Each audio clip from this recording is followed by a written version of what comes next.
Hello everyone, here is Hel from Conscious Rebhell, and today I'm going to show you how to make in only 10 minutes Korean gnocchi. Let's see how to make them.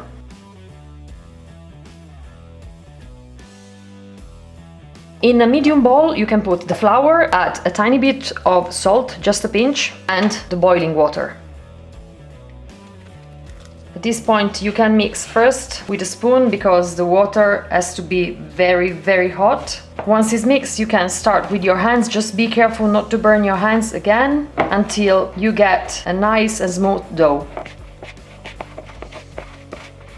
There we go. Once you add a very nice and smooth dough, you can divide it in few little balls and just start to work each one of them until you get a long and thin sausage. And at this point you can cut them in little pieces, all big, more or less the same.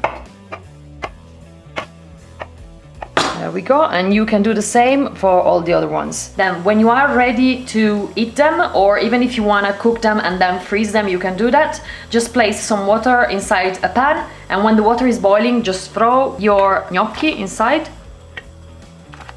and leave them to cook for 20 minutes. Once you have cooked the gnocchi, and you can drain them from the hot water and place them immediately in cold water, wait it to cool down for 10-15 minutes, and then you can drain them from the cold water and use them however you like. You can use them sauté in a pan, maybe with a bit of oil and vegetables and maybe soy sauce, but this is going to be one of the next recipes, so please stay tuned. Thank you very much for watching this video. Please like, subscribe, comment down below, let me know if you have any other idea or any other things that you would like to see on this channel. I have an Instagram profile too and Facebook one too, so if you'd like to follow me over there on Instagram, I give a little bit more hints about my life so you can see a bit more. Please subscribe even to Tebe Studio UK channel, that I will leave the link down below. Is my husband and is the one that is filming every single time. Thank you very much, honey. And I will see you in the next video. Bye.